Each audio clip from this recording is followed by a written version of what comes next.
Good. How you guys? All right. So, I mean, limited sample, but the starting lineup has looked pretty good on both ends. How do you, I mean, defensively, sort of the pieces make sense. How have you guys made things work, spacing-wise, offensively? Do you feel?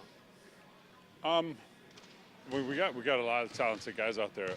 Even if we don't have the best shooting lineup in the world, there's a lot of guys that put a lot of pressure on the rim. We still have at least 4 guys out there that can knock down a three. It's not like you can leave them wide open. And then I feel like we just had a good flow to our offense. And that's really helped because then when you get rhythm shots, like those shots become more high percentage and we get cutters, we get wide open threes out of it. So, yeah, that really helps. Yeah, as a defensive anchor, does it make your job easier to have a guy like OG behind you that has the kind of versatility, defend multiple positions, and kind of keep guys on the perimeter?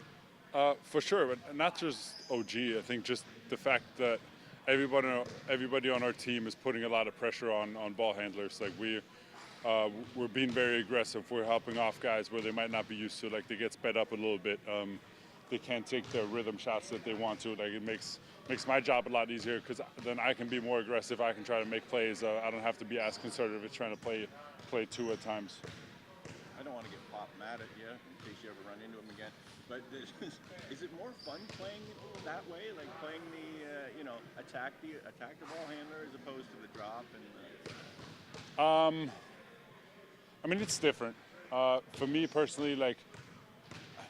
I think it makes, like I said earlier, it makes my job a little bit easier. It also depends on the type of personnel you have. Like if you have the type of players that can play aggressive defense without fouling, like can put pressure on talented offensive players without just giving up straight line drives all the time. Like I think it's just a matter of having a lot of guys that first of all have a defensive mindset, and then second of all also have the talent and the physicality, the body for it. Are you getting comfortable with the risk part of that? I mean, yeah. Like I think I found a better balance now. Like in the beginning, it was just kind of like an overflow where I was just like trying to be aggressive at all times. I think for me personally, I know my speed, I know my play style, so I'm gonna get better at finding that balance. Anybody? Yeah. The starting lineup since Yak has been here has had a lot of success. How does it feel different out there, having a true 5, and what do you think has allowed you to have that success? Him being a big target out there on the floor, be able to set screens and rolls to the basket, to being able to finish around the rim, on the defensive end, guarding the rim, protecting us, helping us for our rim protection has been tremendous for us. So we're having a real good flow right now, so it feels good.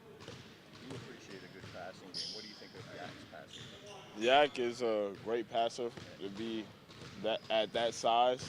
You see him throwing the lobs to OG, playing through the elbow to be able to give us different handoffs or different looks and reads. He's able to make those plays. OG has spent a lot of time with some really good players defensively over the last few weeks. Mm-hmm. What's impressed you most about what he's been able to do on that end? Just being able to maintain energy throughout the game. I feel like he's guarding those players take out a lot of energy, but he's able to bring it still on both ends of the floor. He guarded AD, had a great game versus the Lakers. Guarded Jokic yesterday, still ended up managing with 24. So he's able to play both ends, and that just shows how good he is. OG Staples ad came out. Hmm? New ad came out. Oh, I didn't see it. I didn't see it. Oh, okay. He did an ad? Okay. Oh, another one. Okay. It's not Subway. It's probably going to be funny, so I'll tune in to watch it. All OG's commercials are pretty funny. I like his commercials. Funny guy, right? Yes, for sure. We would never know it. Nah, you guys see it a little bit, just not the whole thing. Like, but yeah. Can't give away any secrets.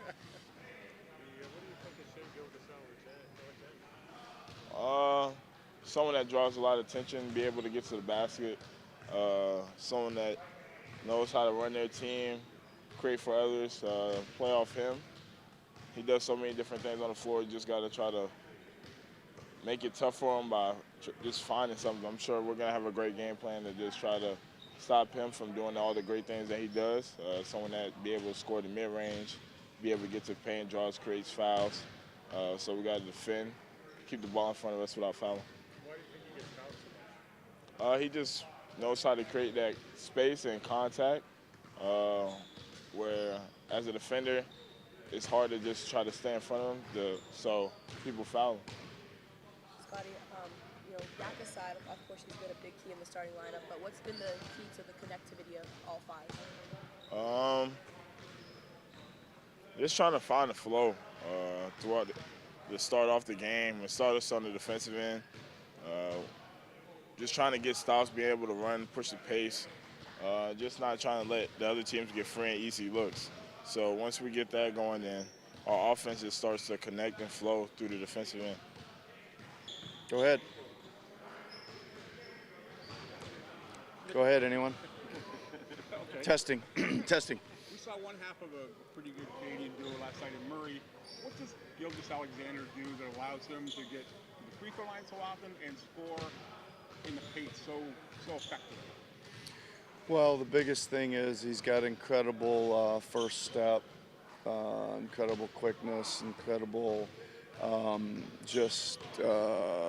tempo to the way he can get his defender off balance, and he's by him and into the paint.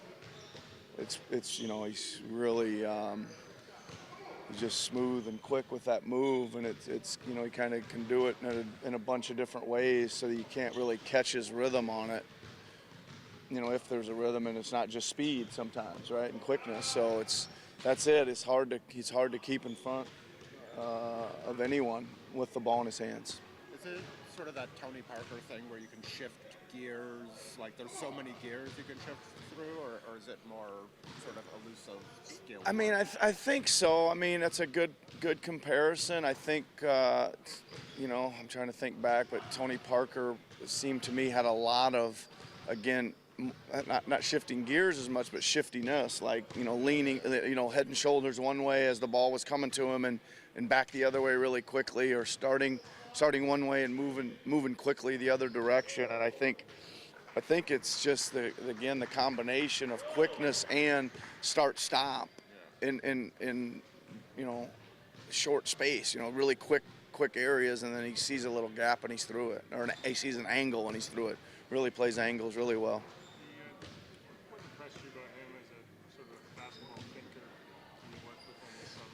Well, the biggest thing, we just kind of covered it. Two biggest things, but the biggest thing was that, he can pretty much create offense for the whole team on his own, right? You don't really need to run. You just need to be spaced great, and you need to have guys ready to go. I mean, I thought he did a great job of making others offensively a lot better.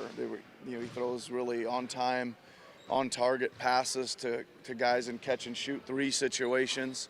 I thought with us, he always adjusted, and we had this conversation a couple games where he would kind of be in his NBA, get past you one leg, lay it in game, and in FIBA they were kind of bouncing him out of that, and then he'd go to his 2-foot, pull up a little shorter game in the second half and just get clearance, right? That was those couple things, and also again for us, he really took the lead defensively. He had to take the leading scorer a couple times, and he just didn't give him any room or any space to breathe or anything. So he was playing at both ends at a super high level for us.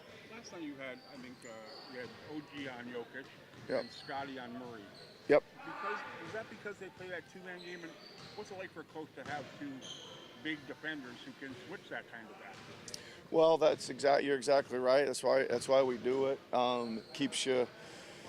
Hopefully keeps you out of a lot of the combinations. Well, what are the combinations? Well, Murray coming off and pulling a three on you. If you're able to jump out and switch that and take that part out of there. The second guessing of the kind of no man's land of, is he driving, is he hitting the roll, or is he whatever, takes some of that out of there as well. It's basically what switching's kind of enables you to do.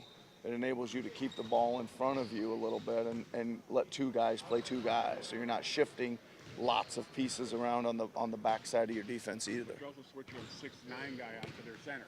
Yeah, Again, for sure. The size element is For huge, sure, right? it's a huge thing. It's a huge thing when they've got a center that can do as much as he can do and take you down there and seal you and post you and all that stuff. And again, those guys did a good job. I mean, it's the first part is getting that done, right? It's not the easiest because he's pretty shifty and handsy and moving you around while he's setting those screens. And then he's rolling into the post, and those guys, they were asked to get around in front of him so it couldn't go in. Even though they're 6'9", we still don't want him getting the ball with a 7-footer-plus guy on them, so they'd have to make a good switch and not get pinned on the roll. They'd have to get back around and fight for front position. Ball pressure needs to be good. There needs to be a little weak side token help anyway on the front, all that stuff. So there's a lot of pieces to it, but those guys handled it pretty good. There's a decent, not a great, but a decent sample now for the starting lineup, and the offensive rating is at something like 125. And if you're to say which was the concern coming in, it would probably be offense over defense. So what has been the one or two most important things that have allowed you guys to succeed on that end with that group? Well, I think again, even on some of the nights where we haven't won, or some of the nights where we haven't maybe scored as much as we felt like we should have, I think we've got the ball where it's supposed to go. Right? I just think it's as simple as that. And on the nights when those numbers are high, I would imagine that we're making a lot of the shots, and we're those guys are shooting better from three, and I think it makes sense. I mean, we've gone through some stretches this year. Again, I talked about it post-game last night about OG, but he seems to be in rhythm. Freddie went through a shooting slump. He seems to be in rhythm. Like that makes a big difference when even a couple of those are going in, let alone 12 of them by those two guys, right?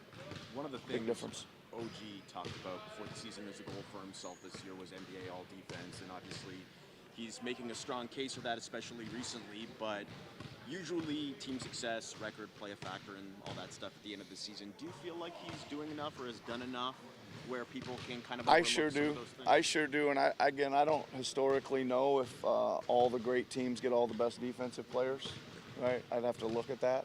You probably know better than I do on that. But I've said it a couple times here in the last couple weeks. I'm not sure who's as versatile, period, right? And who's as effective on any, even the winning teams, right? So he's certainly an all-defensive team player in my mind, for sure, if not the winner of the award.